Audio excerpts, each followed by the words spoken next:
All right, I got a text message just as it went live. Who's it from? Oh, okay. It's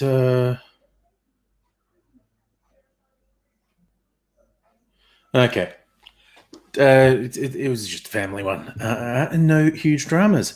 Clearing the throat, caught alive. Yeah, live for as long as the power lasts. Bit of a storm came through Melbourne an hour or two ago, a while ago anyway, lost sense of time, and it took out power in a few suburbs around where I live.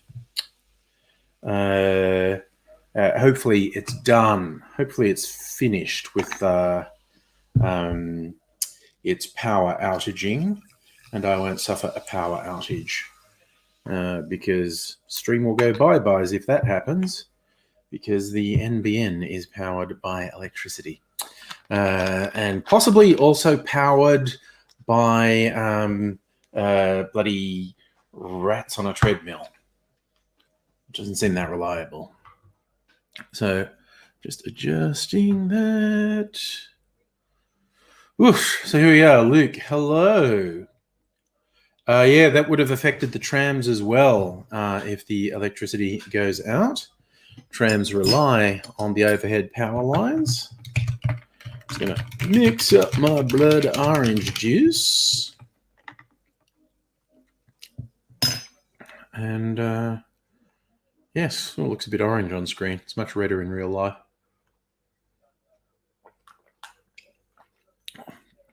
Oh, that is refreshing. The old fresh blood orange juice with lemonade. I am a fan. See, not everything I drink is alcoholic. Just most of it. Yes, starting off, I'm hydrating a bit with the lemonade and blood orange juice. Gecko, hooray for being drunk at 5 a.m. Whoop, whoop, whoop. Big ups, brother, on a weekday. Fuck yeah, that's how you deal with how stupid the world is. And hey, Chris, and Musical Aviator. Actually, Musical Aviator, that would make sense. NBN powered by the souls of avid voters, because they have no souls. And it's not powered very well. Suffer. My drink looked a bit pinkish to you, did it? Yeah, see, I can never tell what this fucking thing looks like. So the drink is pink. It's a pinky red. When I look on the screen, it looks very orange. Chris grabbing a Coca-Cola. Sucking down vodka because you don't have any Everclear left. You know, we were talking about the potential of you sending me some Everclear. Most delivery services, because of the high alcohol content, regard things like Everclear and Spiritus and high alcohol absinthes, they regard them as explosive, and it's very difficult to get someone to deliver them. So, yeah. Yes, Gecko, I saw a friend shared that Macaulay Culkin posted, "Do you feel old? I'm 40," which is pretty funny. Oh, it's the first time on vodka in 18 years. Good Lord. Okay, well, exercise caution, my friend. Exercise caution. It may be less potent than the Everclear, but it's all about volume. And hello, Megaleech.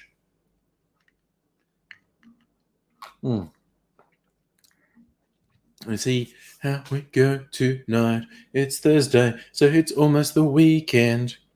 So I'm trying to remember my work calendar for tomorrow. I think I have a couple of meetings, which is always a bit of a drag on a Friday to have to focus, but I'll soldier on.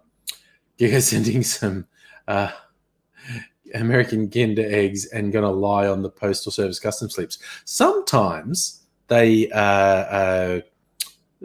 open the parcels. So, yeah. But, I mean, it wouldn't be that. There's also the thing with tax and alcohol in Australia. I'll be honest, and I would recommend don't send me alcohol, because customs is really iffy about tax on alcohol. and they'll probably confiscate it.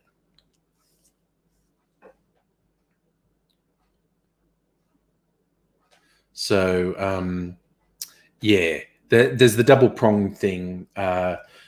Some delivery services regard high alcohol beverages as... I found this out because I tried to buy a really high-proof absinthe from their website, and they were UK based, and they accepted my order. And then they messaged me, said, "Oh, we can't send that to you. Our overseas transport company regards it as explosive, so to cancel it." And yeah, it's okay. It costs $50 to send something when it comes to us. Yes, yeah, absolutely not worth it. Absolutely not worth it. So definitely don't do it. I just appreciate the thought, and so that's good enough for me. So I do remember a friend sent some Halloween candy one year because they got for some delivery service, and it was like this box, and it was just like, yeah, whatever you can fit in this box costs $20 to send. They filled this box with Halloween candy. My kids were, and because this was 10 years ago, so my kids were pretty keen on that because they were just kids at that point, not fucking adults like they are now. Although they probably still like American candy, but it's a thing. It's a happening thing. I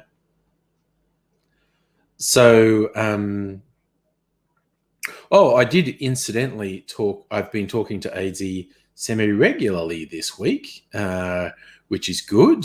Hellion, hello to you, Kirsten. So I've been talking to AZ semi-regularly this week, which is good. What's not good is he is not in a good way. They're sort of worried that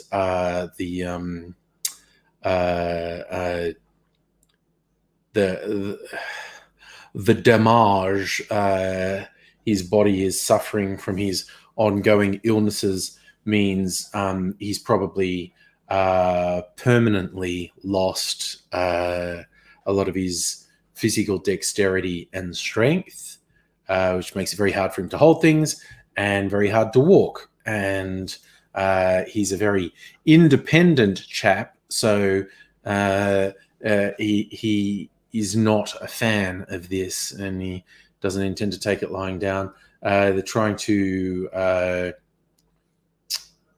organize some sort of rehab or physiotherapy, or whatever they want to call it. Physical therapy.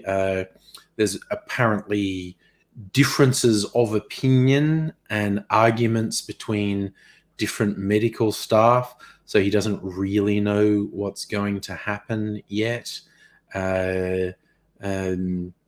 But things are more than a little bit tough for him at the moment, and he's spending a lot of time in hospital, not allowed to have visitors because of the restrictions we have at the moment in Melbourne. Even before there was restrictions on visitors, there were limits to what you could do, and so on and so forth. But now there's actually no visitors allowed. So yeah, I think he's kind of quite pissed off and frustrated. Oh wow, Gecko, that's a bit gross. Your mum had her toe cut off from gangrene. That's unfortunate. Chris, we are hoping for some improvement. We don't. Oh God, something's making my eye itchy. I need to put drops in. Something got out my eyes. I don't know. Fuck. Why is my eye so itchy? I do not know why my eye is so itchy. Good evening, Stella. Yes, it happens, Gecko. That's the summary for all of the things that happen in this world. Yeah, it happens. Shit happens.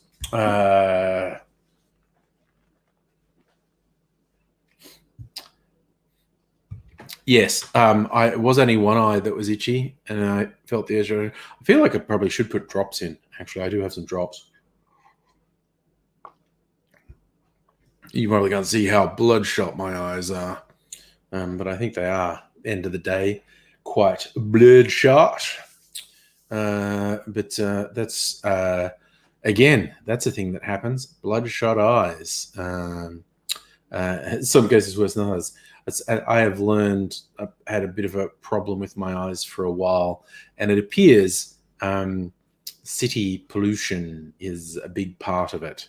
Because if I go somewhere, like on a holiday that's not a big city and has much cleaner air, I don't have as big a problem with my eyes. So, but I'm a city boy.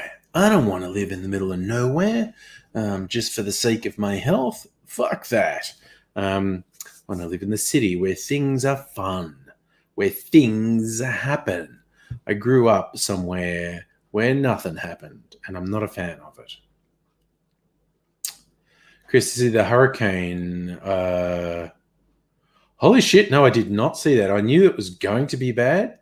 Are you saying city of Lake Charles, Louisiana, about the size of Perth, completely obliterated, 150 mile per hour winds?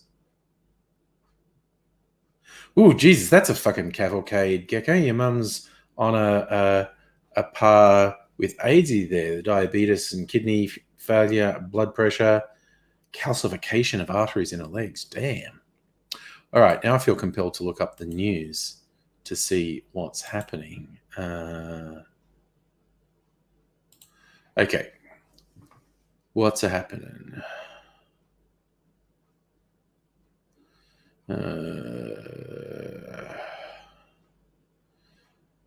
COVID in Melbourne, crash on the Harbour Bridge.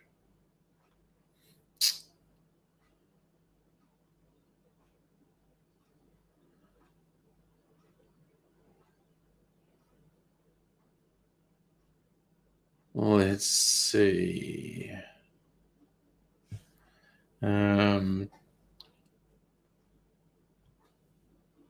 More coronavirus stories, death in custody.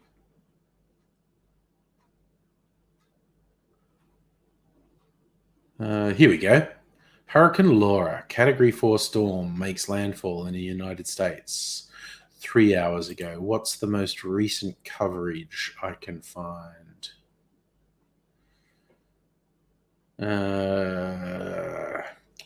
Laura could be unsurvivable. Officials warn as residents refuse to leave. Hurricane Laura makes landfall with 240-kilometer-an-hour winds.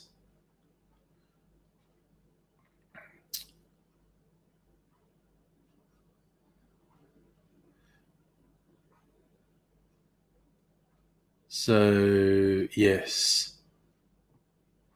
What's the one from the National Hurricane Center?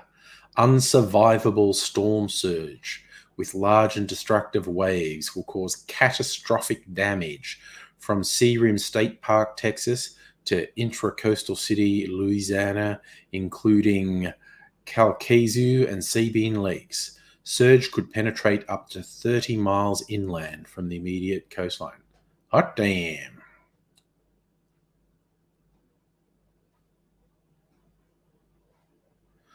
Oh, what did wonderful Trumpy tweet? Hurricane Laura is a very dangerous and rapidly intensifying hurricane. My administration remains fully engaged with state and local emergency managers to continue preparing and assisting the great people of Texas, Louisiana, and Arkansas. Listen to local officials. We are with you. Trump didn't write that. Jesus, but that actual official warning saying unsurvivable storm surge, that's not good, is it? Good spirits. I am well. I hope you are well.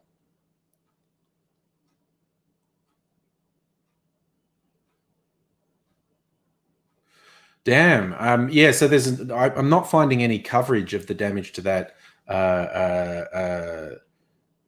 city yet, but yeah, I guess we're going to see the extent of it tomorrow. Yeah, Luke, I'm with you with the anti-COVID restriction protesters. I want the cops to fuck them up. I dislike those people so much. See, Megaleech, I can't tell if that's a joke or if that's a thing they actually said, because that's a thing evangelicals say hurricane's so intense due to Biden climbing in the polls. That's a thing American evangelicals would actually say. Aha! Stelly saying, Freedom Day. People saying there's going to be 500,000 people protesting against lockdown in Melbourne. No, their last one they had after hundreds of people said on Facebook they were going, and the organisers got arrested ahead of it. A couple of dozen people showed up, at least half of whom got fined, and a couple got arrested. See, Miguel, it's a thing. Yeah, you were joking, but that is the sort of thing American evangelicals would say. Chris, turns out the winds were also unsurvivable unless you're in a goddamn bunker downtown. Damn, yeah. I mean, the sorts of storms and the twisters that happen in inhabited areas in America every year do my fucking head in. Like every now and then, we get a severe, like, tropical cyclone or something, or a big storm that does some damage to a population center here in Australia. But fucking hell, the sorts of storms and twisters that happen every. Oh God, my fucking desk is sticky again. I can't really blame anyone else. It's me. It's gross. I keep putting my arm in sticky stuff. I'm just going to get a cloth and clean it.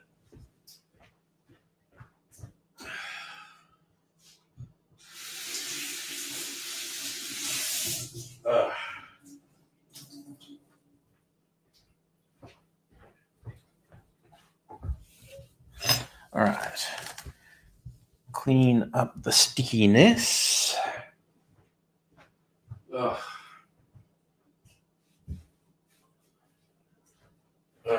Okay. That should be better. Hello, Matthew. Are you in the AM where you are? Yes. See, Stella, I'm sick of non-violent protesters for good causes getting fucked up by the cops. I want these deranged fuckwits to get fucked up by the cops. Okay, Gecko sent me a link on Twitter. Let me see.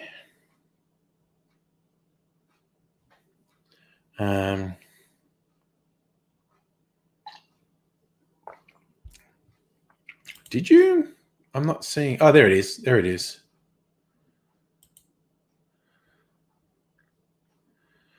Weathercam. See live feeds from cameras positioned up and down Gulf Coast.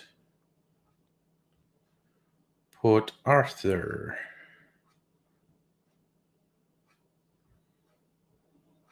It's a vehicle camera.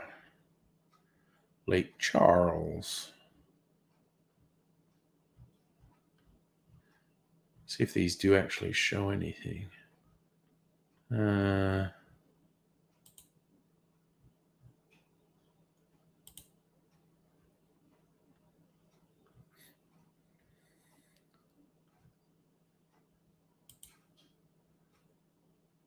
They're fixed cameras. It's not really working for me. But I'll wait for news coverage tomorrow, I guess.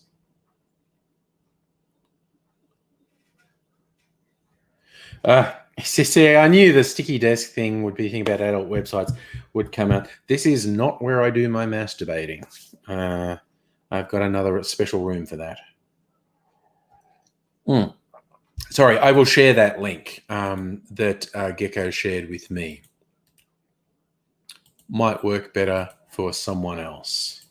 But this is the link that Gecko shared with me.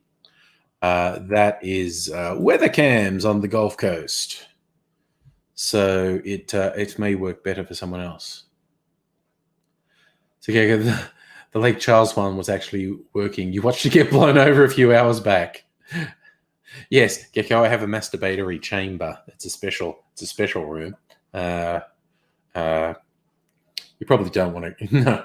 If I say you don't want a graphic description, someone will go, yes, I do. Yeah, no, I'm not giving one. Okay, why has the dishwasher just started making noise? I put it on ages ago thinking it would be finished by the live stream so there wouldn't be any distracting noise. And then when I came in to set up, it was still making noise, and I thought, oh, fuck you. And I literally just realized when I went over and got the cloth washer, it wasn't making noise. And now it just made it noisy. Hi, Lee. A porn hub. Luke at... Yes, my very own porn hub. A bed, another door that leads to a closet. Yes, and then stairs going down to a quarry. In fact, what I named this live stream after, actually, when I was looking, things that happened on these days. Ed Gein was born.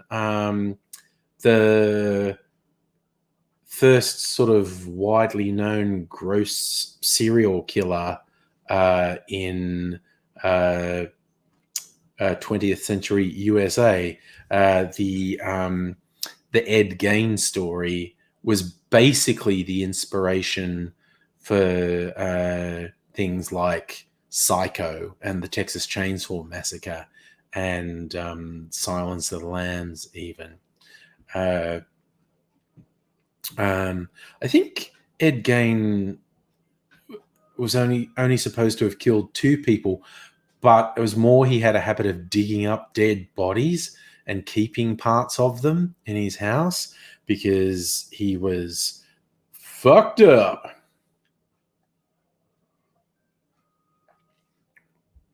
So Ed Gein didn't actually kill a lot of people, but he was a weirdo freako that caught people's imagination. I know, why do we? And it's not universal, I guess, but it's a lot of people, and I would have to include myself in that get somewhat oddly fascinated by like serial killers and gross crimes and things like that.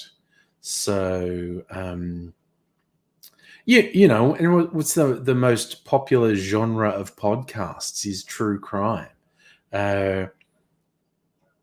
People are just so into it. Just telling you enough to get a drink. Oh yeah, Kalgoorlie's biggest peanuts constantly try to one-up each other in dumbfuckery. Yeah, well, it is really weird that these lunatic conspiracy fuckwits in Melbourne seem to think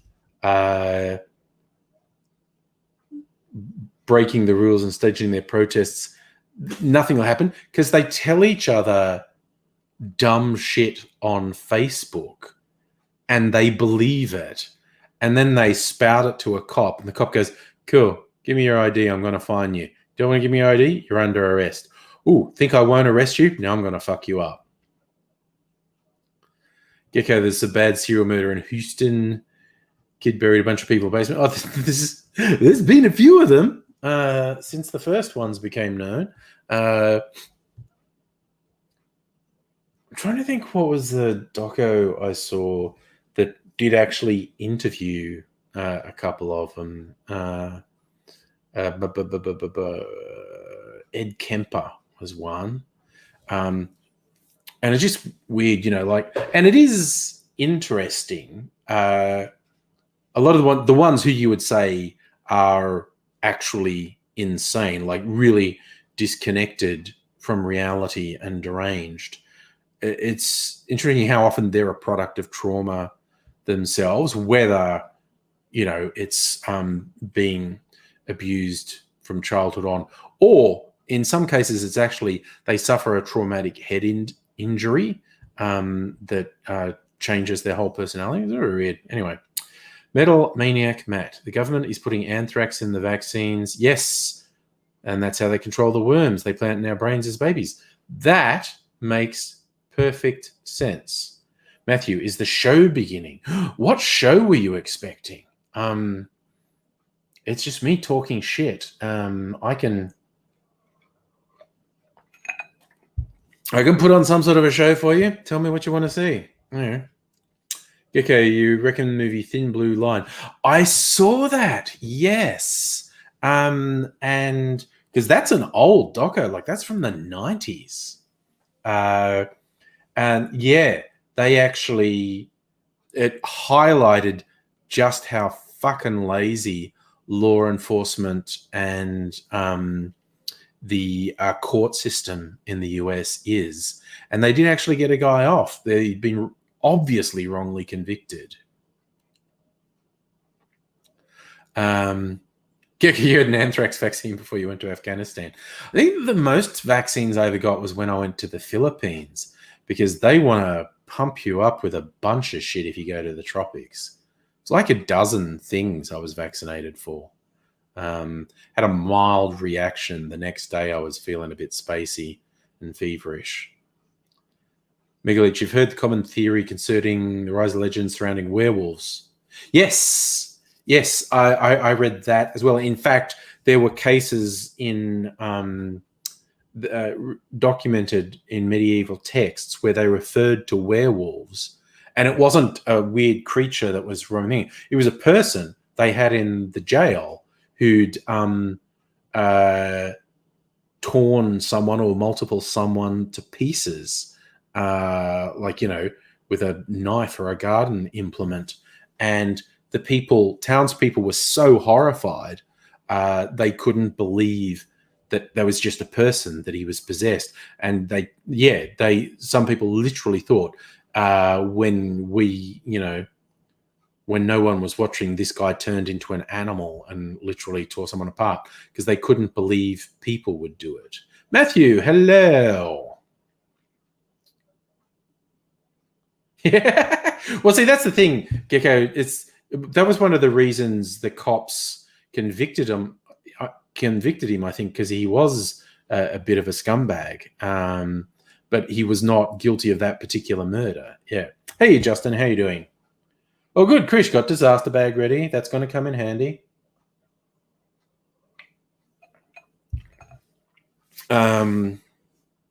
It's like you told me about the guy who shot the people at the protest, and there wasn't much detail reaching the news media here at that point, but obviously saw all about it today, and it's like, yeah, it is very hard to shake the feeling that America is at some sort of tipping point. Johnny, Psycho Day, it's Ed Gein's birthday, an actual 20th century murderer who's like the proto model for real and fictional serial killers. He was basically the inspiration for Psycho, Texas Chainsaw Massacre, Hannibal Lecter, Silence of the Lambs. Although he only actually killed 2 people, I think, but tended to dig up dead bodies and keep parts of them as trophies because he was a fucking weirdo. Died in a mental institution. He was actually initially found unfit to stand trial on the 2 murders. I think he actually confessed. He said, "Yeah, I killed these 2 people." And he was found unfit to stand trial, but then he was actually tried and convicted of one, but he stayed in the mental institution where he died. Chris, we'll see with Biden, I think the switch will flip the other way. The hardcore right-wingers and the conspiracy mob and the Trump lovers and the QAnon crazies will go on a rampage. Yeah, Gecko, if Trump gets reelected, I don't know. It is just very fucking strange. Very strange. And I'm going to throw a dampener on the full moon thing. It's not true. Everyone, and an ex-girlfriend of mine was a nurse, and people who work in hospitals and cops and stuff, they swear all the crazies come out on a full moon. They go, it's definitely different on a full moon. No, someone who's a bit more dispassionate and did statistical analysis of accidents and violence and weird occurrences, that no more happens on a full moon than any other time. It's just people succumb to bias confirmation. Like they're in the hospital working on a full moon and something really fucking weird happens and they go, see, every full moon. But that also happens every other day of the week and they don't place much importance on it. But on a day when they're expecting something bad to happen, they go, oh, there it is. That's the full moon. So yeah, the whole crazy shit happens on full moons, not actually true.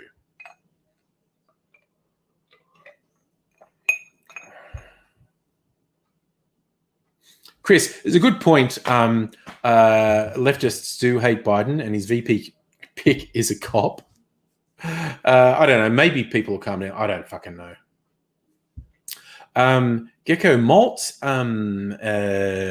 comes from wheat, I think, because it's, you get malt liquor, and there's malt in whiskeys. It's a grain. It's sugar from grain, I think. Basically, Gecko, I think malt is a sugar from grains, and it is often used in sweets and desserts. And a milkshake with malts in it is usually a bit thicker and richer than a milkshake without malt in it. So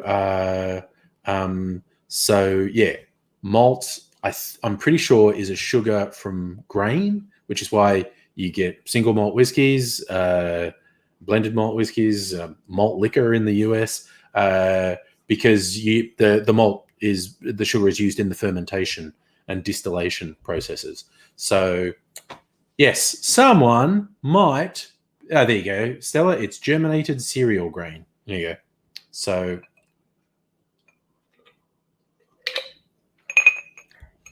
But yes, people learned a long time ago of you could get, essentially a sweetener, a sugar from grain, and then someone let it go off once and gave it to a cow that acted all trippy, and they said, I wonder why that is, and they discovered fermentation and alcohol. That's a theory. It's like, it's not written down anywhere, but a theory with lots of things about alcohol and drugs was, there's a very strong theory that they were basically discovered by humans, or proto-humans, observing animals eating a particular thing and then acting really differently, and they're going, why'd they do that? And so, like, you still occasionally see really funny photos in like Northern Europe of a drunk moose stuck in a tree because it was eating fermented apples, and it got drunk and crazy, wanted more, and tried to climb a tree and got stuck. That's a real thing. And it'd be the same with like a goat herder or a sheep herder, when the animal ate coffee beans and then started pinging all over the place, and they're going, why'd they do that? And then found out that the beans had a stimulant in them. That's, again, it's basically impossible to prove, but it's I believe it's a common theory that humans probably learned about things like alcohol and drugs from seeing the animal eat and then react in a particular way, and so then the humans decided to try and eat the same thing that made the animal act weird. And then they found the effect, and then they deliberately cultivated the effect. So here's Milo, the greatest tribute to malt outside of whiskey. Yes. Milo in chocolate milk. Yes. Yeah, you can see burning things for smoke, getting high. I reckon that actually you're probably onto something there. People were just throwing various plants and accidentally got high from the smoke and then tried to do it.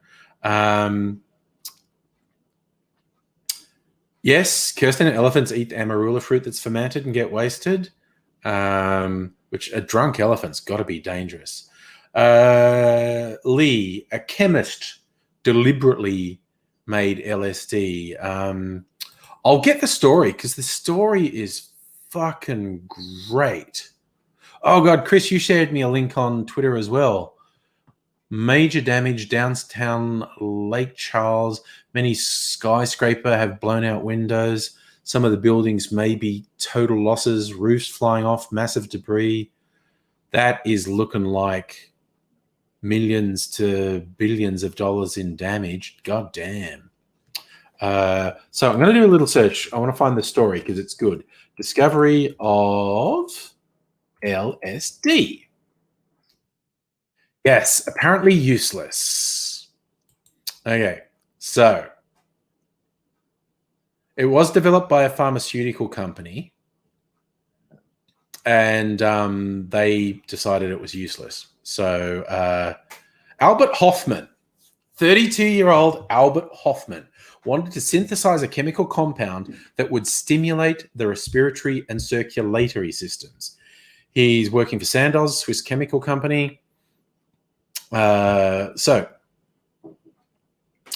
Arthur Stoll isolated an active substance called aotamine from ergot, a fungus found in tainted rye that had been used as folk medicine for generations. In its natural form and in quantity, ergot was a deadly poison and a scourge responsible for the deaths of hundreds of thousands of people over the centuries. So it's a naturally occurring poison from infected grain. So, but in small doses, the muscle and blood vessel constricting properties of ergot could be useful to hasten childbirth and staunch bleeding after delivery. There you go. So, the chemists isolated the compounds that cause constrictions, ergotamine and ogabacine. In refined form, compound could be precisely dosed to avoid a host of side effects. So they'd worked out the chemical structure of the biologically active things. And then this guy, Hoffman, developed a synthetic process to do it. So in a sense, Hoffman's playing God, combining lysergic acid with other organic molecules just to see what happened. He created 24 of these combinations. Then he created the 25th. He reacted lysergic acid with diethylamine, which is where LSD comes from, lysergic diethylamine. So that's a derivative of ammonia. The compound was abbreviated to LSD-25 for laboratory testing. He had hoped that it could stimulate circulation and respiration. His hopes were dashed. Research noted in passing the experimental animals became highly excited during testing. But there's no special interest in our pharmacologists and physicians. Testing is discontinued. Hoffman, he thought, no, I'm onto something here. And he really thought he could do something of it. And as he's thinking, what was it that made the animals act all sort of excited? So 5 years after people decided it was useless, Hoffman decided to synthesize it again and test it on himself. So April 16, 1943, middle of World War II. He's in the final stages of synthesizing a few centigrams of the material.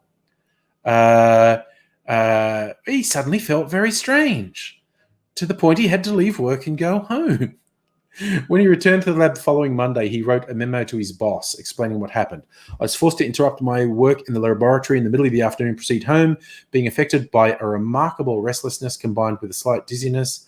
At home, I lay down and sank into a not unpleasant, intoxicated-like condition characterized by an extremely stimulated imagination.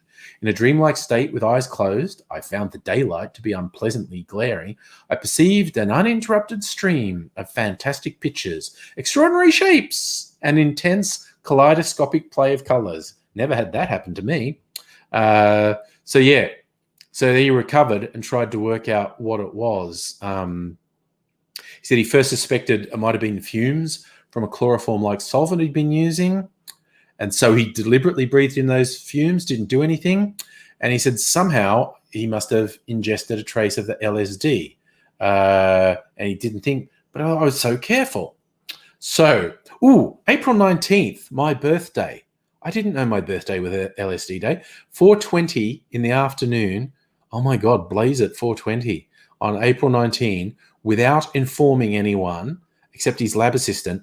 Hoffman dissolved 250 millionths of a gram of lysergic acid diethylamide tetrate, crystallized salt form of the compound, and drank it. He expected it to do absolutely nothing.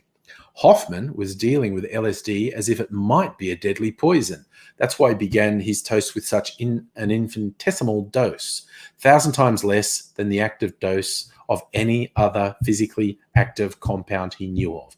He planned to increase the dosage by tiny increments until he got his first inkling of a reaction, expecting it to take many dose increases before that happened. But 40 minutes after the initial dose, he wrote the one and only entry in his lab journal. 1700, beginning dizziness, feeling of anxiety, visual distortions, symptoms of paralysis, desire to laugh. And he said he was only able to write the last word with great effort, struggled to speak intelligibly. He asked his lab assistant to escort him home, which wasn't as easy as it might have been because of wartime restriction on automobile use. Both men were on bicycles. In what must have been an extraordinarily adventurous bike ride, Hoffman felt his condition take a threatening turn. Everything in my field of vision wavered and was distorted as if seen in a curved mirror. I also had the sensation of being unable to move from the spot. Nevertheless, my assistant later told me that we had traveled very rapidly.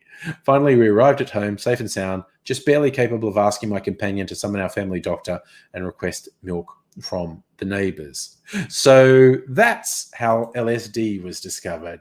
He fucking made it up and just took it. Yes, Stella, something MK Ultra. Oh, yeah, Justin. I think it was Bayer made heroin as a completely safe and non-addictive way to get off cocaine addiction. And Matthew's asking how peyote... Sorry, I'm scrolling back. Matthew asked how peyote caught on. I reckon it would be the same thing. Someone saw animals eat the particular plant and trip off and they go, oh, wonder what would happen if I ate that plant. Still, yes, laboratory standards of science. What I love about it is he thought he was doing such a small dose. There is no way this will have any effect on me whatsoever. I'll have to up this multiple times before I feel anything, but I'll start here, and then he's tripping balls. I love the fact that he's riding a bike while tripping balls, and his whole impression was he was barely moving and everything was closing in, and he gets home, and the guy he rode home with, and he explains to the guy like, oh, I feel like it's... The guy said, oh no, we rode here really fast, no drama. So he's riding at pace, tripping balls, being virtually completely oblivious to the reality of his surroundings. I mean, fuck me.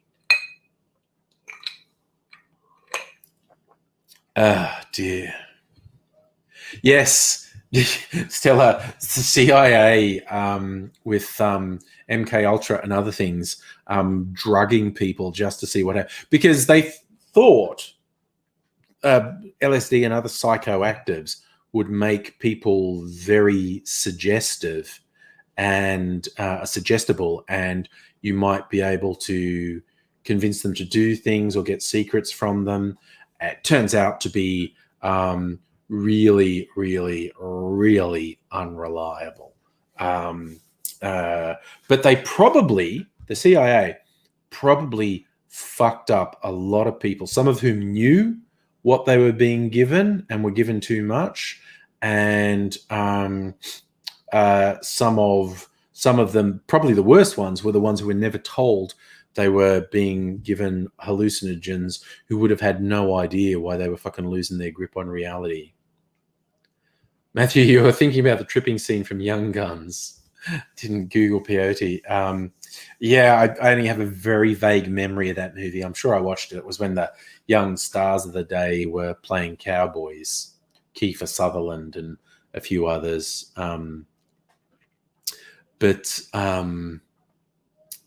Yeah. Oh my God, I just love that. He deliberately dosed himself with no idea what was going to happen, and then rode a bike home, tripping fucking balls. Oh my God, science. See, it's what the guy from Mythbusters say, kids. The difference between science and screwing around is writing it down.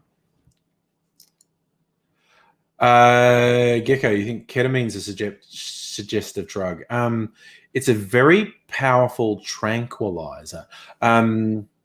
Chris, off to bed. Thanks for dropping by. Ketamine's a very powerful tranquilizer. What you can't just give someone. Look, some psychoactives and some tranquilizers can make people a bit suggestible, but from what I've read, it's not as simple as dose someone, then say, tell me all your secrets. It's to get any, and it can be very hard to tell if what you're getting is reliable, but to get anything useful, you would have to sit with the person and engender trust with them. I mean, I've obviously never done ecstasy, but from what I hear, people on good ecstasy are prone to be really open and start telling people they love them and feel compelled to be really honest. And you can manipulate them that way. Gecko, that's from one of the Hannibal Lecter books, isn't it? He convinces the rich kid who's high to cut his own face off. Yes. Stella, meanwhile, these days, rule one of Chem Lab is you don't eat and drink anything in the lab. Kids these days, such a snowflake. OHS rules. Yeah, I'm willing to bet medical researchers still experiment on themselves. It may not be legal or ethical, bet they still do it though. Gecko, did Hoffman come up with a structure of DNA on acid? Let's ask the internet. Did Hoffman come up with structure of DNA on LSD? Very precise search. There you go. Mail on Sunday says Nobel Prize genius Crick was high on LSD. And that helped him unravel the structure of DNA. There you go. So, yes, it wasn't Hoffman. It was Crick who credits LSD with helping him think in a way. Kirsten, 3 shots of Fireball does the same thing. Justin, it is true. Some people will experiment with vaccines on themselves. That's true. Yeah, Gecko, that's what I mean. Like, ecstasy definitely releases inhibitions, but it's not as simple as give someone a drug, then say, now tell me your secrets. It lowers the inhibitions, and if you know how to work with someone and gain their trust and gain empathy, it can be more likely that they will tell you something you want to know. But it's a whole thing. Alexander, you think it's more ethical to experiment on yourself than someone else? Yes, ethical, but things. Gecko, am I going to say on the internet that I've done acid? No, I did. Definitely not. That was someone else. Now I'm just going to get a legal and very destructive drug out of my fridge, namely alcohol. I get my ice. Been making my clear ice experiments. Where did I put it? So my magical clear ice. And my. What the fuck? Okay.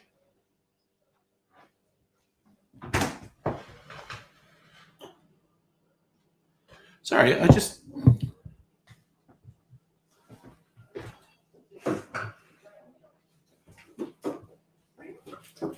Did you have a drink of the Mimi's milk punch? Maybe I did. Yeah.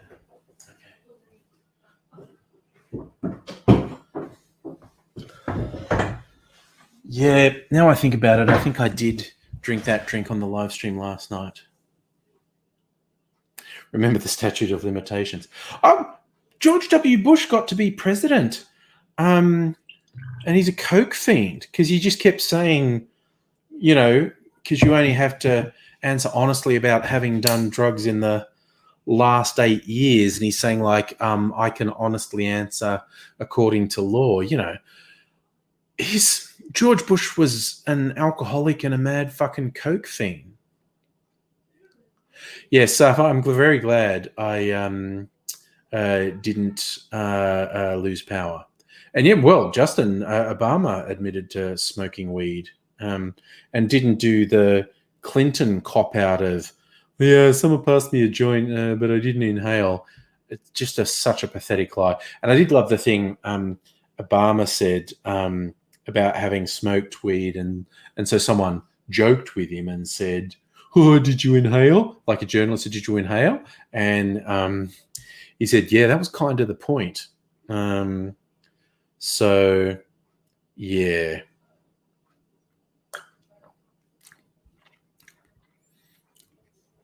And I know Trump claims to be a teetotaler. I personally reckon he would have done a fuck ton of drugs, like at the Epstein sex parties and other big parties. Oh, Gecko, a storm came through here about 3 hours ago, and a few sections of the city lost power, and some places not far from me lost power. So I was kind of lucky, didn't lose power. Because I wouldn't have been able to do the live stream, not just because I would have been in the dark, because the modem for the NBN requires electricity. Without electricity, I cannot go on the internet.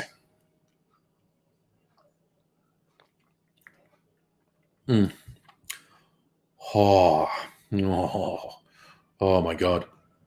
This is my milk clarified pina colada. It's got like 4 sorts of rum in it, including overproof rum. It's fucking fantastic. I like it so much. And the milk, as I've said many times, the milk clarification process, the milk separates into curds and whey. The curds, which is like proto cheese, actually acts as the filter, and that's why they'll add very dark rums in this. It's come out this yellow color. The curds actually filter the color out of the drinks. Also, smooth any sort of harsh edges on the drink.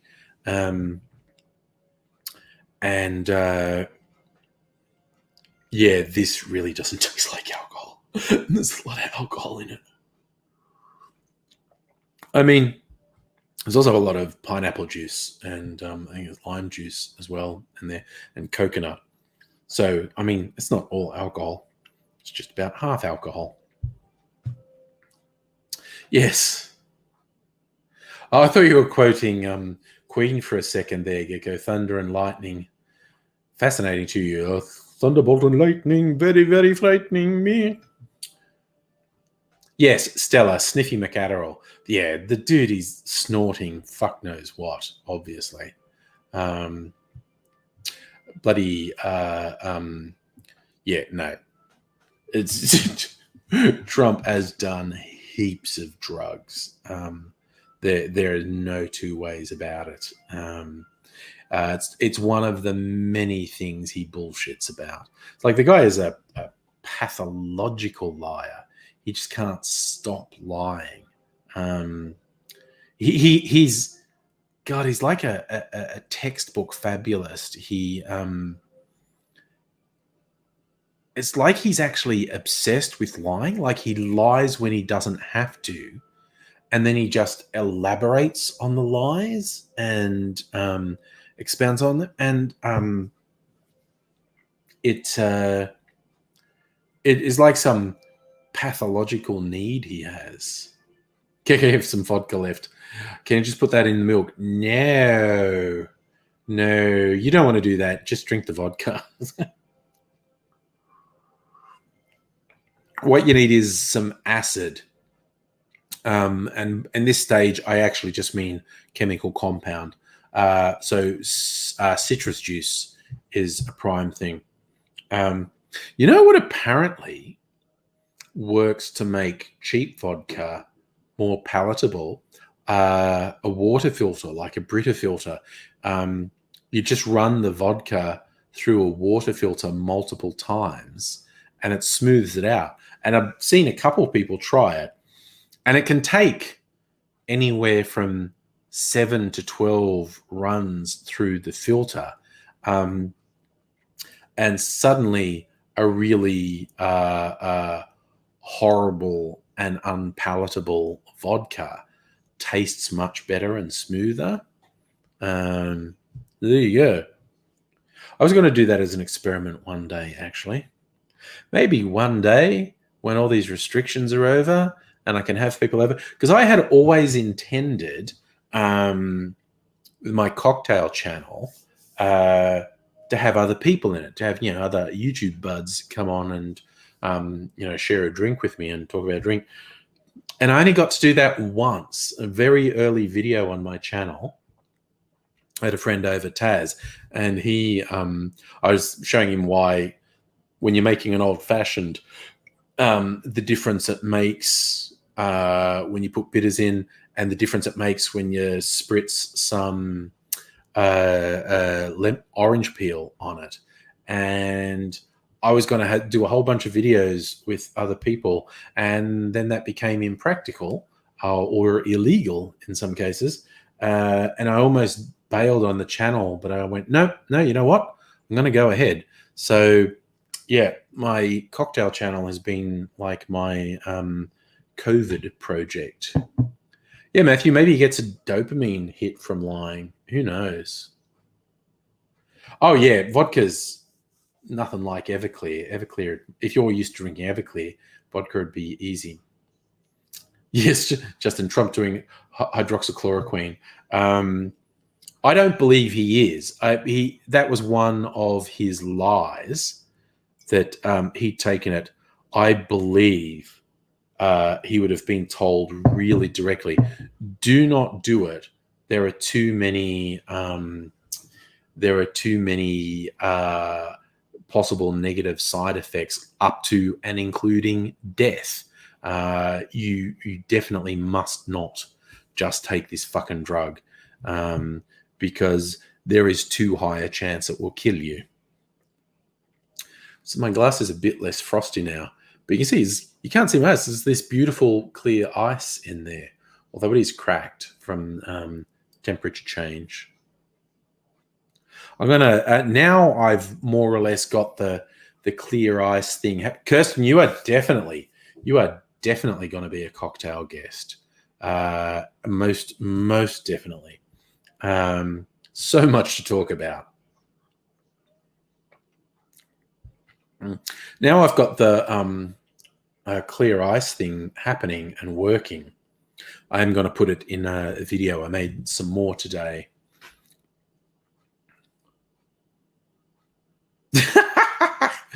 I do actually remember. It was really weird that Pelosi called him fat. That's not productive. But I do remember, Trump said he was doing it. It's a bad idea. Matthew, you might be right. Trump might actually get dopamine just from correctly pronouncing hydroxychloroquine. Oh dear. Yes, Gecko, the evading the CDC testing is like what?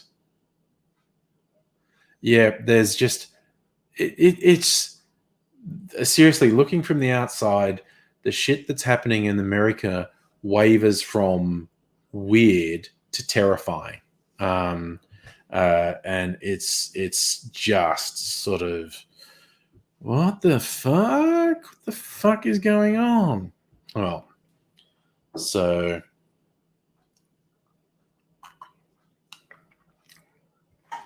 mm, mm, mm, mm, mm. Oh my god, this is a nice drink.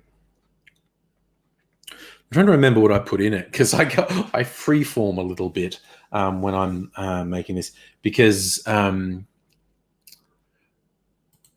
like if I look up a very traditional pina colada recipe, oh my god, people! I just put pina colada on Google, and people also ask, "Can you get drunk on pina colada?" What the fuck? Yes, obviously it can. So what does liquor.com, who I trust, say is a pina colada? It just says 2 ounces of light rum, 1.5 ounces of cream of coconut, 1.5 ounces of pineapple juice, half an ounce of lime juice. So they say a light rum because, dark rums will make the drink murky. I made enough for like half a dozen drinks. And so the actual mix, I think I did like 2 ounces of 3 different types of rum.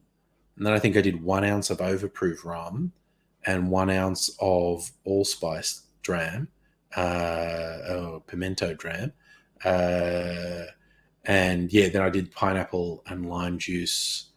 And for cream of coconut, because I actually used the cream of coconut as the clarifying agent, I added the drink to the cream of coconut and then filtered it. So that's a funny thing because cream of coconut, you put pineapple juice and lime juice in cream of coconut, it will curdle. The fat content in the cream of coconut will curdle. And that's why whenever if you order a drink at a bar that has like milk or cream or coconut and citrus in it, the bartender will shake it really hard. And I mean really hard, because as soon as the citrus hits the milk, cream, whatever, it'll curdle and separate, and they have to shake it really hard to blend it.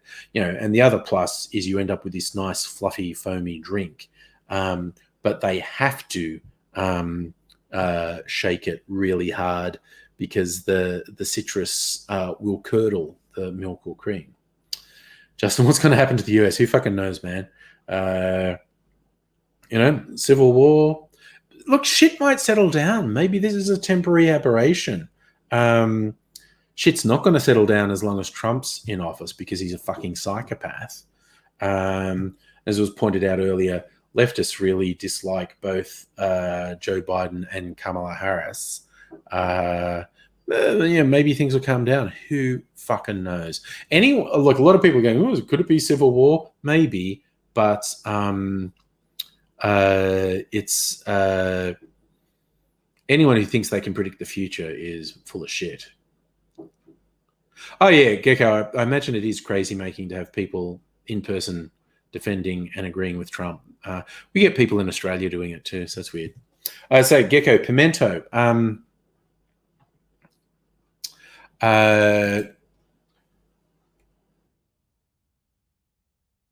Let's get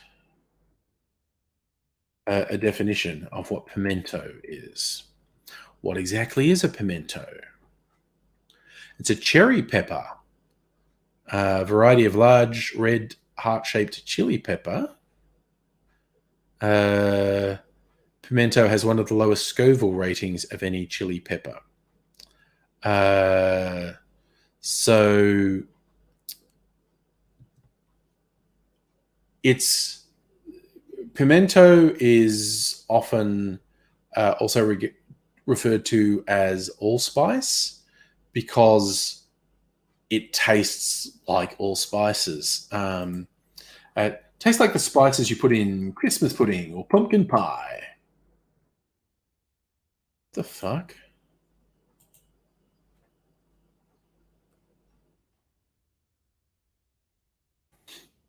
Okay. What is allspice?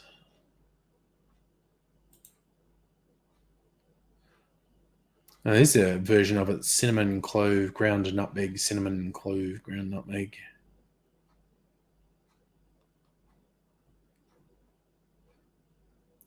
Okay, sorry, it's a different thing. Okay, allspice, also known as Jamaica pepper, myrtle pepper, or pimento, is the dried, unripe berry of a tree native to Greater Antilles, southern Mexico, Central America. Name allspice was coined as early as 1621 by the English, who valued it as a spice that combined the flavor of cinnamon, nutmeg, and clove. So some people approximate it by combining cinnamon, nutmeg, and clove. But yeah, that's this. So I think the pimento that's in a olive is the other one that I was saying, which is a form of very mild chili pepper. Although I could be wrong, maybe it is this.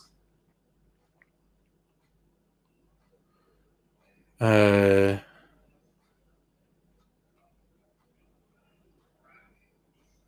yeah, at a guess, I think the pimento in an olive is a piece of the pimento chili pepper, and the allspice is a different plant. It's also called pimento.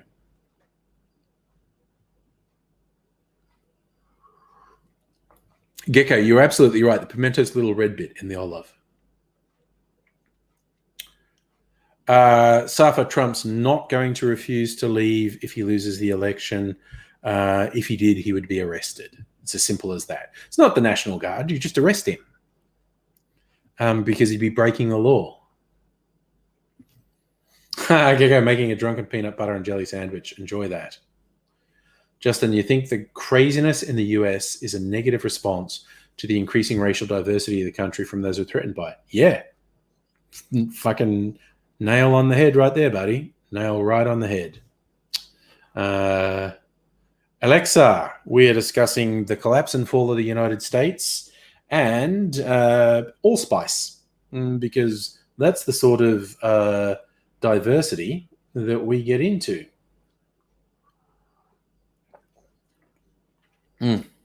We got onto allspice because I was saying in my clarified pina colada, 4 sorts of rum and some allspice dram, allspice liqueur.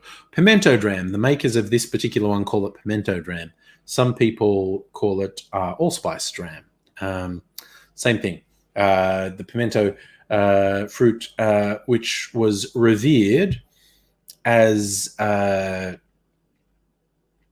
all spices in one by the British. It was very prized. It is. It tastes, as I said, like a Christmas pudding or something. Alexa, do I think the US will split into 3 countries? I don't fucking know. Let's see. Oh, sorry, Sophie. I was asking about the difference between US and Australian alcohol.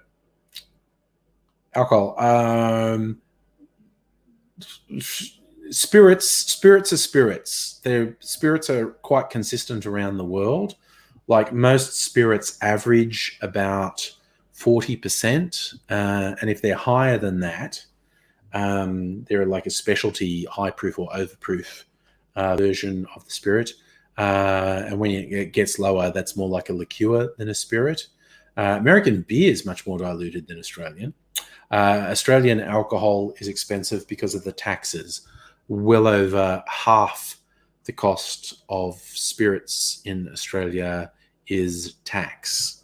A source of some consternation among the independent distillers in Australia. I'm actually conflicted about it myself because although I obviously enjoy the alcohol and making the cocktails with it, I do think alcohol is somewhat of a social scourge and a major health issue, particularly in Australia. And if alcohol was much cheaper, the health issues would be much worse. Um, it's a double-edged sword. You know, freedom and making dumb choices. Kirsten, you have raised the spirit super tax, which actually does seem excessive. But okay, my glass isn't frosty anymore. So you can see how clear my bit of ice in there is. Or maybe you can't. I don't know. But the classy thing with pouring a drink into really clear ice is the ice kind of disappears when you pour your drink in, which I think is really cool. The ice more or less becomes invisible when you pour your drink in, which I think is quite cool. Gecko, you are allowed to brew your own beer. The home brewing kits are very widely sold in Australia. I think restrictions start to come in with wine, although I could be wrong. It's just that also making wine is a lot more difficult than making beer. And I'm really quite sure there are restrictions with brewing spirits at home. Although you can buy home stills, I have seen. And let me tell you, I've been tempted once or twice to get one. Just in Australia, a bit of a nanny state. Can be. I actually agree with most of it.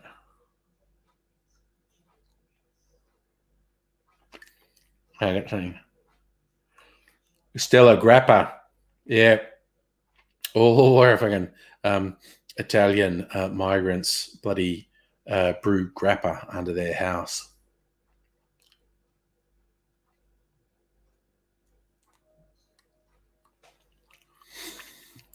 That's a good point, Kirsten. The spirit super tax that rises every 6 months, if they just hold it stable for a while, would be something. Ice Gecko can make mead very easily. You might be able to make wine easily, but I'm not sure you can make good wine easily. I at a party a while back, a guy had this fruit liqueur he made. Holy fuck, it was good. And he'd started with a home still. I'm not sure if he bought the base alcohol, which was, like 90 whatever percent, and or if he distilled his own base spirit. But he explained how it started off as this, this fucking 90% base spirit, and go through a whole process and it reduces right down. And he had this fruit liqueur. Oh my God, it was good. It was really good.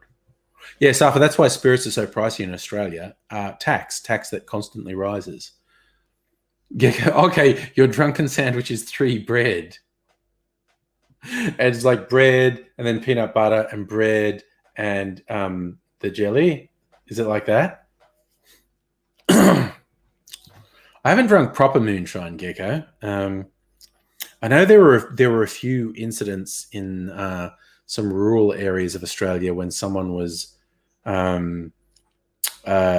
basically, I think they were brewing methyl alcohol, which is poison, and they killed a couple people and blinded another couple people. Doing homebrew spirit is very dangerous, and I think they actually did use methylated spirits as the base for the thing they were making, which is super dangerous because it's fucking poison. I mean, ethyl alcohol is also a poison in concentration.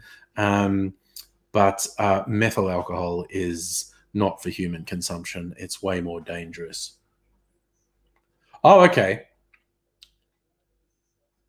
It's just peanut butter and jelly, but with 3 bread. You should do what I said, man. It should be like bread and peanut butter and bread and jelly and then bread.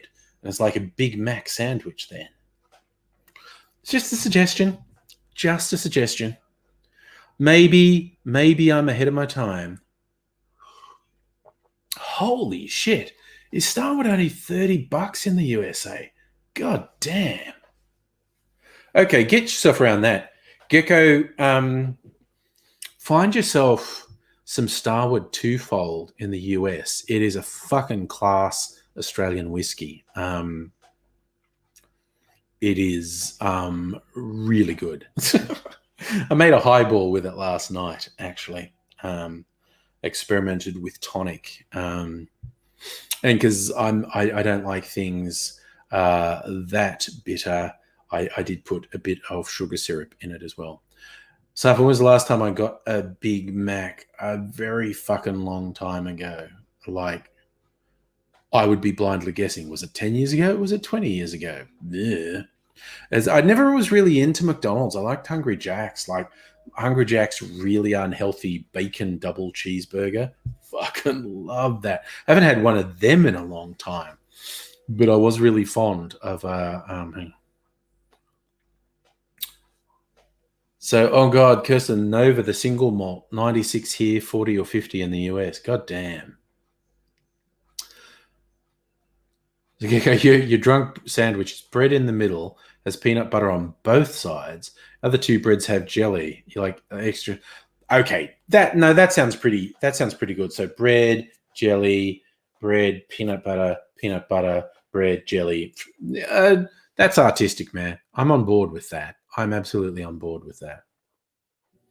I like the Big Mac sauce. Yeah. No, Justin, by fake meat, do you mean lab-grown meat, or do you mean a vegetable thing that's supposed to be like meat? Because I've over the years I've had a few vegetable meat substitutes. I haven't had one of the recent ones though, and I haven't had lab-grown meat. And the drink's the pina colada because he likes getting caught in the rain. Not into health food. I am into champagne. No, I'm not. I fucking hate champagne. Too dry. Too dry. Look at that. You can't even see the ice. It goes invisible when you pour the drink in. It's awesome. I'm definitely going to make a video. Gecko, did I have the Rick and Morty Szechuan sauce? I did not. Although I would probably like it.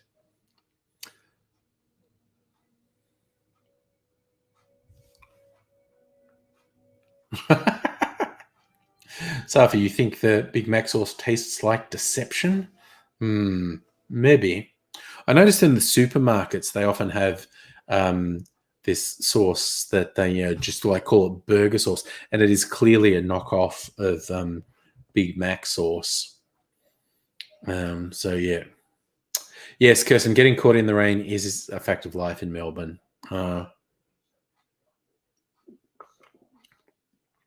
my God. Okay. I've said it before. I'll say it again. My milk clarified pina colada may be the greatest drink ever. You know what I need to do? I really need to do a clarified whiskey drink. Just got to decide which one to do. Ooh, maybe a Manhattan. A clarified Manhattan. Ooh. Because, I mean, a Manhattan with the Starwood and the yuzu vermouth is so good. What a Manhattan clarified would be like. Ooh. Gecko, if we have Genghis Grill in Australia, it tastes about the same as their teriyaki sauce. Okay. Yeah, I didn't think it was anything special. Yeah, so you still have saying special burger sauce at Coles, and it's a knockoff of the Big Mac sauce. Matthew, you reckon that Coles one is gross? Okay, I'm going to think. Gecko, you cannot send foodstuffs to Australia. Customs will stop it. We have very strict quarantine laws, which I am 100% on board with.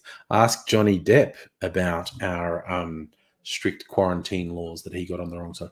I'm just kind of obsessed with my clear ice, and it's not melting much. It's like super cold, and it is not melting. I think I'm going to put this glass back in the freezer again and have the ice again tomorrow night.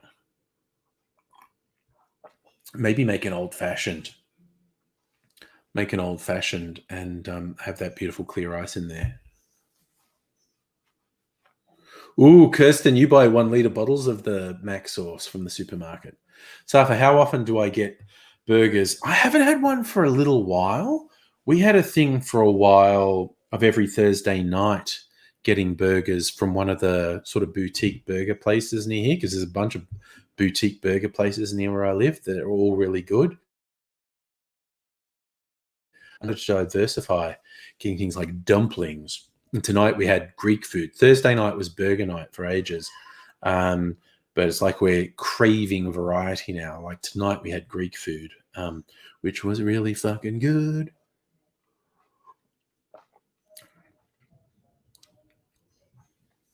Gecko, not sure if you'll be able to find it, but it is on sale in the US. It's an Australian whiskey called Starwood.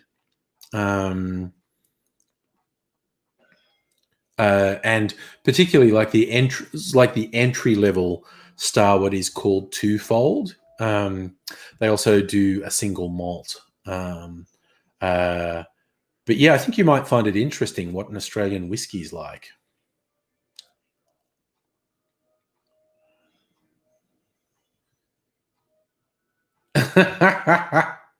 Still, you had a housemate who wouldn't shut the fuck up about the sauce. Yeah, that's it, Gecko. Starwood. I'm not sure. Okay, I will, Gecko. I will do it now so I don't forget, but you'll have it there.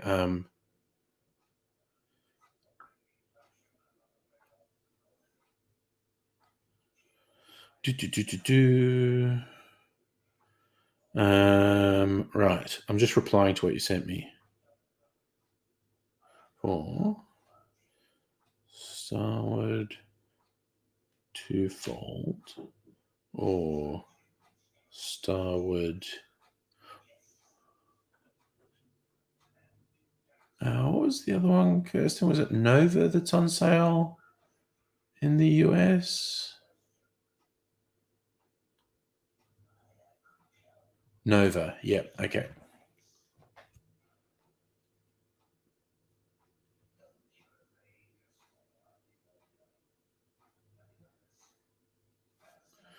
All right. Sent you the message. Yes, Kirsten, get it. We need USA sales. Yeah. So, yeah. Oh, and there's Gecko's Twitter handle. There you go, Starlight528. But yes, Starford, it is party night tomorrow night.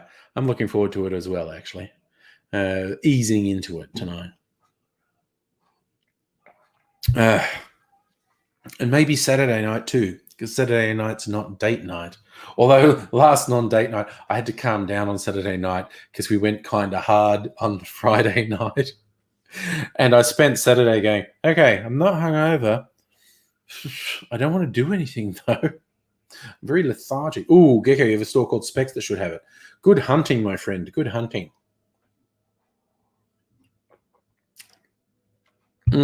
Maybe, because I can start planning. Planning next week's cocktail videos. Matthew, do you have Russian dressing in Australia? I'm going to say yes, with no actual evidence. But I mean, the area where I live, from like Balaclava, East St Kilda to Caulfield, is the Jewish part of Melbourne. And there's a lot of Russian Jewish people as well, particularly where I used to live in Balaclava, Carlisle Street, where all the shops are in Balaclava, the you'd hear Russian accents up and down the street. So I'm going to say yeah. Good call, Kirsten. Safa would know how widely available Russian dressing is in Australia. Stella, good call. I agree with you. That big fuck off service station seemed to have everything under the sun. In Texas, you have to go to special store like Specs or licensed liquor stores to get anything stronger than beer or wine. Well, Safa, the question was generally in Australia, do we have Russian dressing? To which my guess was yes. I'm saving my clear. I'll show you. I made some more clear ice. Wow, you can't buy on Sunday. That used to be the law in Australia as well, actually. Oh, okay, there are shops in Bentley and your mum makes her own. That's cool. Check it out.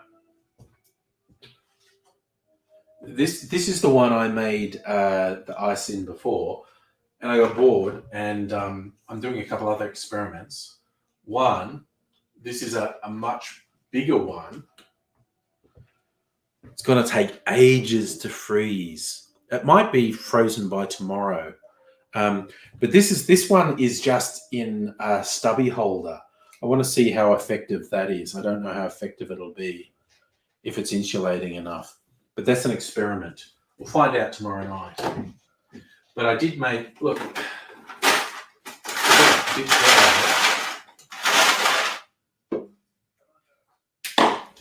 Fuck, I dropped it. Did it crack? No, kind of. So I got, look, two little pieces of that. They don't look that clear because it's frosted, but if they temper, they will look clearer. They just had frost on them because they were cold out of the freezer. But if they temper a bit, they will look very clear. Oof. Ah, yes. Gecko, you grew up in California. You could get anything from the gas station up to 2 a.m. Yep. Still, you can't buy on Sundays in the NT unless you go to a pokies joint with a bottle shop and join as a member of the pokies. Then you can buy on a Sunday. God damn. It's true. No one calls it gas in Australia, Safa. It's petrol stations. Yeah. When I visited America, I was in mostly in California, but I was also in Vegas for a while, in Nevada, and also went to Colorado. So on the way, drove from Nevada to Colorado. So drove through Wyoming and Utah, I guess it was. So technically I was in those states, but I just drove through them. Gecko, America has what's called blue laws, basically religious laws, no liquor on Sunday. Except a lot of those laws have been ruled unconstitutional. Yes, Safra, I believe the Brits also say petrol. It's only the Americans who say gas, as in gasoline. And we say petrol, as in petroleum. Yes, Gecko, I visited Mr. Safety. Yes, and I've traveled from California to Nevada and Nevada to California, and then from Nevada down to Colorado as well. That's a good question, Stella. Do they use liquid petroleum gas at all in America? I do not know. Yeah, I don't know the answer to that. Gecko, are there any liquid petroleum LPG powered vehicles in the US? Do service stations have that? Geckos, was it Colorado's northeast of Cali, Nevada? LPG. You do have LPG. There you go. Okay, now I want to look on a map to work out where I went. Just because. Okay. Nevada. US state. Maps. Okay. So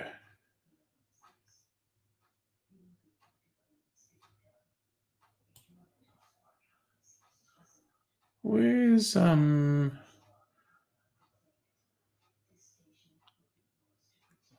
Where the fuck is Colorado?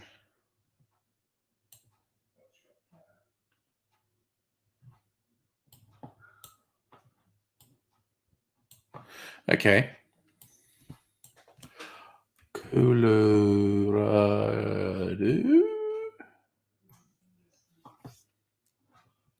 Ah, there we go. It's there. So I drove from Nevada. Okay, we're Las Vegas. Yeah, so we went. Oh, okay.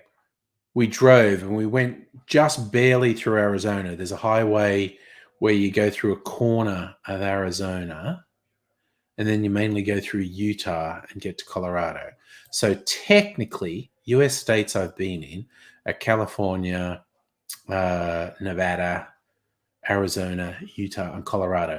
But the only places I've stayed are California, Nevada, and Colorado. So, yeah, but drove through a corner of Arizona and drove through a lot of Utah.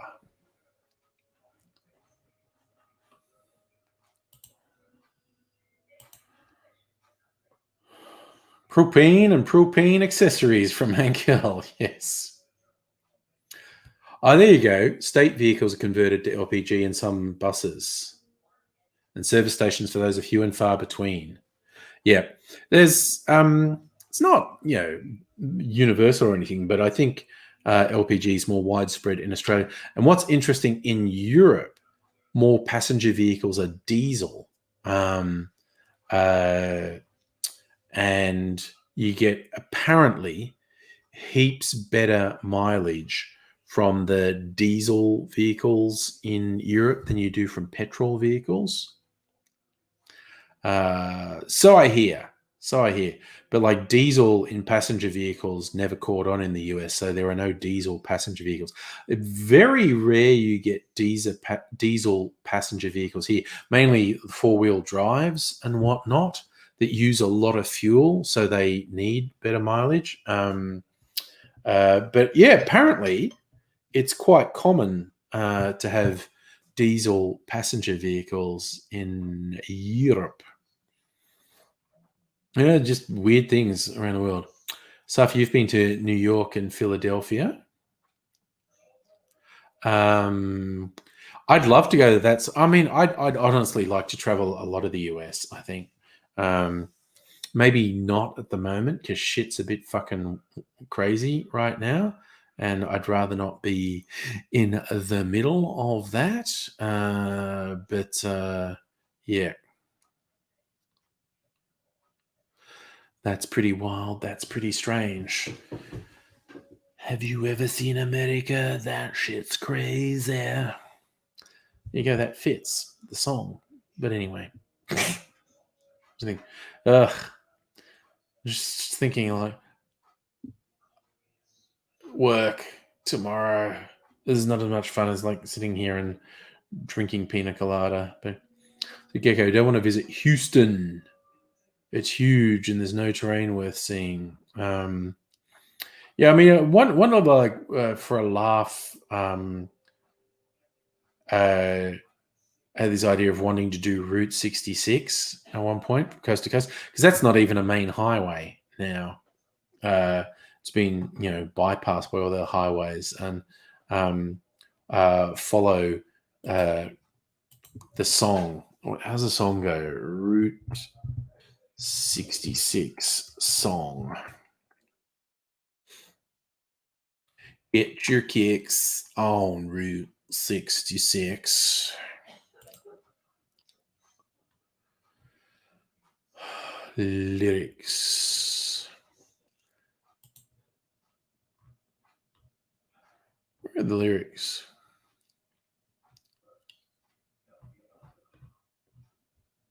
Route 66 lyrics.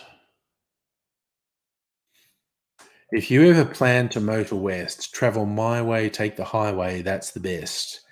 Get your kicks on Route 66. Well, it winds from Chicago to LA, more than 2,000 miles all the way. Get your kicks down on Route 66. What goes to St. Louis, down to Missouri, Oklahoma City, looks so pretty. You see Amarillo, Gallup, New Mexico, Flagstaff. I'm getting lost the rhythm there. Flagstaff, Arizona. Don't forget Winona, Kingman, Bastos, San Bernardino. Once you get hip to this kindly tip, take this California trip, get your kick on Route 66. Well, it goes to St. Louis, down to Missouri, and again.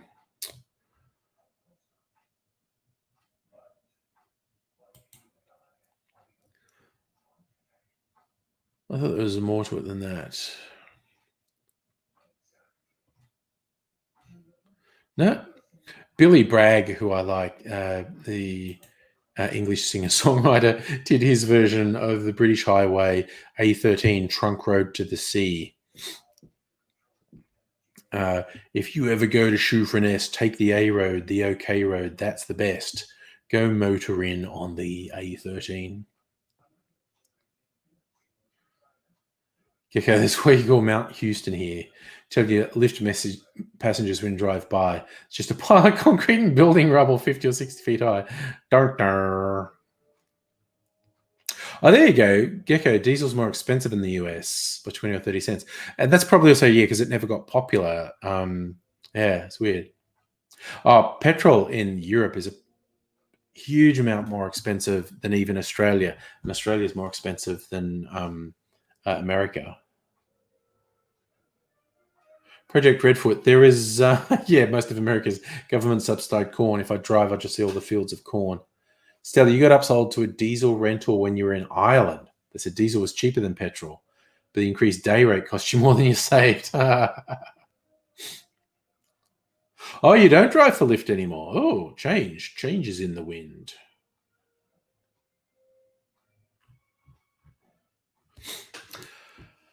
Oh, nothing's made. See, now I'm in this weird state that I don't know if I'm still going to be in my current job at the end of September, because some things are changing, and maybe I will, maybe I won't. Maybe I need to update my resume because I might be looking for a job in October. It wouldn't be the end of the world to take some time off, quite honestly, but because Jesus, expenses are way fucking down being at home. I'll tell you that much for free.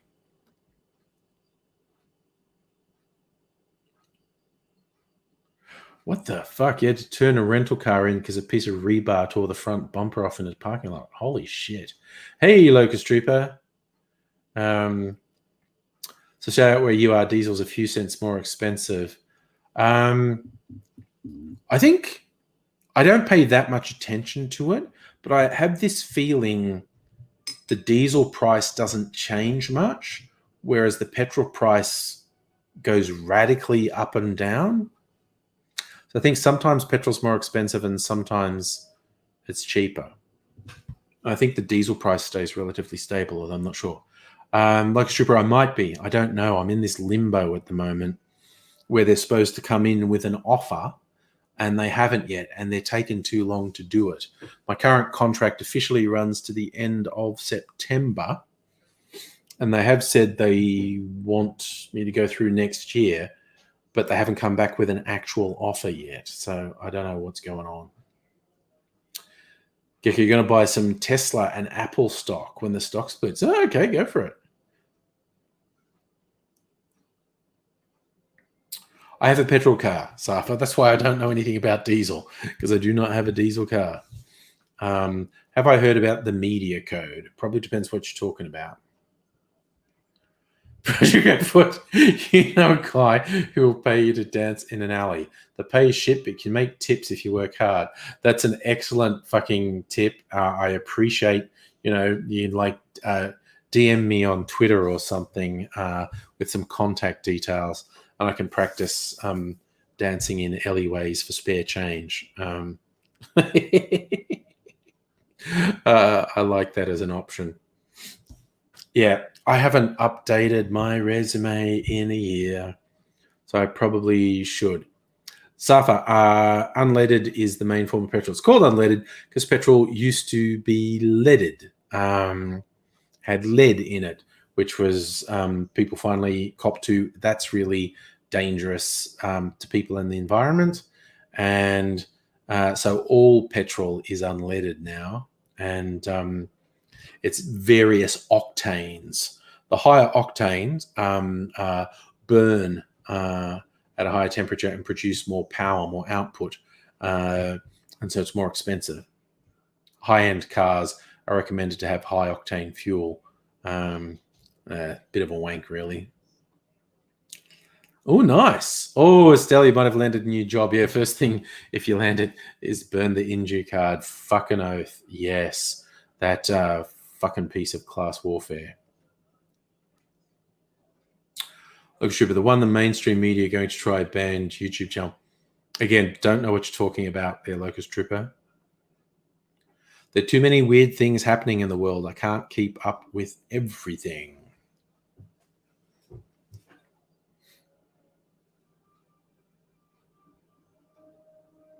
There is. That's a summary of the world at the moment. Too much shit is happening. I cannot keep up with it. Stupid shit is happening all the time. I mean, for 5 seconds this afternoon, I was going to get in fights with idiot conspiracy fuckwits on Twitter, and it's like, okay, Gecko's DM'd me his resume, so I have to look. I'm gonna look on my phone.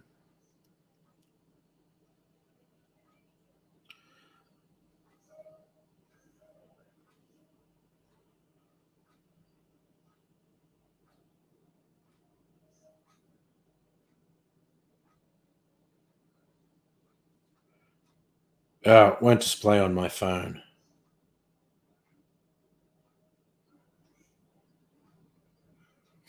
Okay. Maybe it'll display on my laptop. Let's have a look. Massage.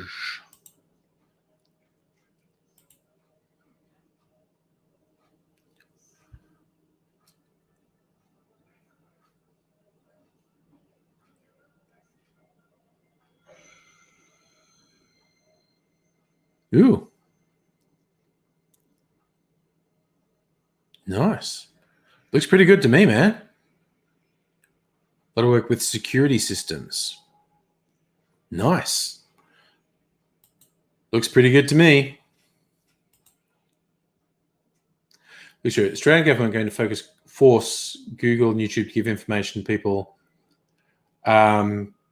Look, there is a lot of misinformation about what the government regulations mean for Google and YouTube, and a lot of that information is coming from Google, misinformation. Basically, take anything you read with a grain of salt, because Google and YouTube are not completely trustworthy, and the government is not completely trustworthy and not particularly competent on top of that. So you want to take anything Google says with a grain of salt, and you want to take anything the government says with a grain of salt. Oh, and the media companies who fucking love it and are saying shit about Google, definitely don't trust them. Fucking self-interested assholes. Oh, that was a nice, clean, simple resume, Gecko. I get what you're saying about not being able to do fluff and it feels like lying. But I think that's a good, clean resume you have there. Should work. Again, Locust Trooper, I feel like you're believing what Google say, and they're not being completely open and honest. So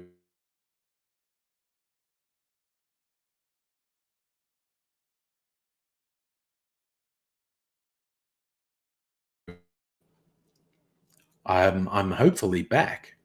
For a second, I think I disappeared. But yes, the whole thing with that laws affecting Google is complicated. by Google not being particularly trustworthy, and the government also not being trustworthy, and the media companies who like the rules the government is imposing, they're not trustworthy. It's really compounded by the government also not being competent. Isaac Butterfield's a lying sack of shit and not very bright. So definitely don't believe anything Isaac Butterfield says, because he's a liar and not very smart. Yeah. Like I said, it's complicated, and it's complicated by exactly what I said. Google is very self-interested and not particularly trustworthy. The media companies in Australia are absolutely untrustworthy, and the government is not particularly trustworthy and also not very competent with regards to things regarding to technology. So the whole thing is probably much more complicated than any one of those entities makes out. So your NBN carrier pigeon shit itself. That's possibly true as well. Well, it's what happened at my end. Just momentarily think. Locust Trooper, you have taken Google's line far too seriously. Google are definitely indulging in very selective representation of facts.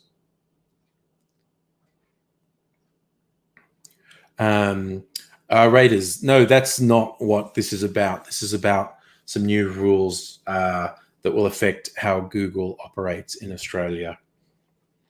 And as I said, it's much more complicated than Google are making out. They are being more than a tad disingenuous with how they're presenting it.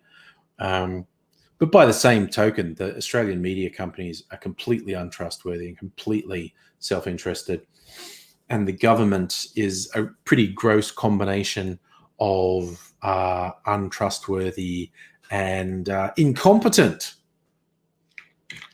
I'm stuck with this. I can't stop licking my lips, but I got my lip balm here. So do my little beauty regime for you.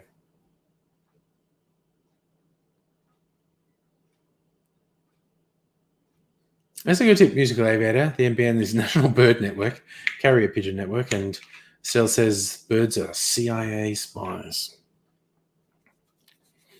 These are all things that we know to be true. It is known. All right. That will stop me licking my lips because I put the lip balm on them. And just in time for bed, because I don't want to go to bed with dry lips, do I? It's not good at all. Ugh. So I've got to gear up for tomorrow night. I'm trying to think.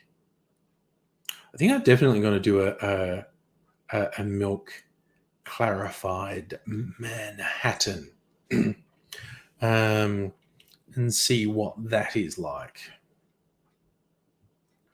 Right? You agree with Barnaby Joyce, Google needs to pay more tax here. Barnaby Joyce, that's like the stopped clock telling the right time 2 times a day. Barnaby Joyce is a completely untrustworthy, heinous liar. He's an absolute piece of shit. Kirsten, what acid will I use? I was thinking of lemon juice. Because, like with the whiskey sour, you use lemon juice, and whiskey's fairly compatible with lemon juice. But do you have a recommendation, I guess is a question. Locust Trooper, I'm not angry with you, but okay, here's the big thing. The laws are categorically 100% nothing to do with banning YouTube channels. If that's what Isaac Butterfield's been saying, he's lying even more than normal. Okay, the laws are absolutely categorically nothing to do with banning YouTube channels, and anyone says that is full of shit. It's nothing whatsoever to do with that. It's about Google having to pay companies for the news material that shows up in their searches. So it is very important you understand these laws have absolutely nothing to do with banning YouTube channels, and anyone who pushes that narrative is full of shit. So don't worry about that. It's about what it might cost Google. And there was some talk about they might be in a situation of giving big media companies some preferential treatment on their platforms. But it is absolutely, categorically, 100% nothing to do with banning YouTube channels. That is absolutely irrelevant. It is nothing whatsoever to do with the laws.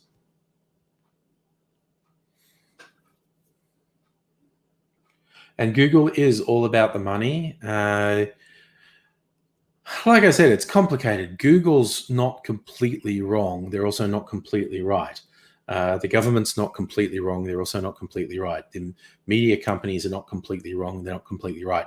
They're all self-interested. None of them are telling the whole truth. And there's always going to be some tension between them. Like Trooper, if they said this law is anything to do with banning YouTube channels, they are absolutely full of shit. Categorically, 100% full of shit. Anyone who says these laws have anything to do with banning YouTube channels is absolutely full of shit. And that's it, full stop. No, there's no gray area. There is gray area in the actual law as to whether it's good and bad. There is gray area in what Google is saying, as in whether they're really telling the truth or not. But this concept that's got anything to do with banning YouTube channels is utter fucking bullshit with no element of truth whatsoever. Not even the smallest element of truth.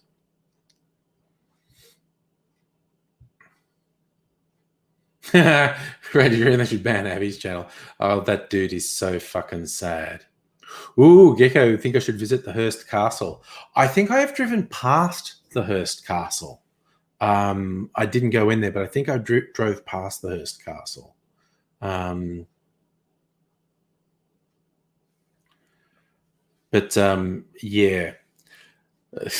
Was it Hearst was the one who was dramatized in Orson Welles' film Citizen Kane.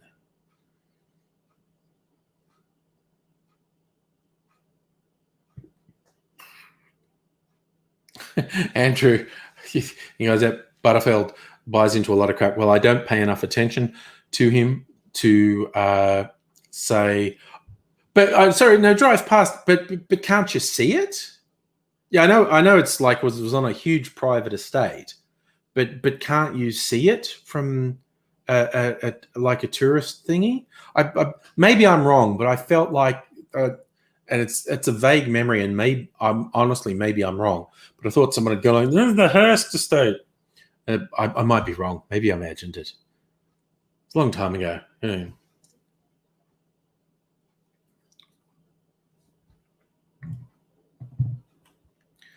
Anywho, I'm going to go to bed. I'm going to take it a little bit easier tonight because tomorrow night is, of course, party night because it's Friday night. And because in Melbourne, at least, can't go out. So doing the online party thing tomorrow night. Lotus Trooper, I don't really think anything of Butterfield and Friendly Geordies. I don't watch enough of them to have much of an opinion of. I don't watch anything of Isaac Butterfield. Friendly Geordies is just funny how much he loves Labour. But yeah, let's go crazy tomorrow, Safa. Let's do that.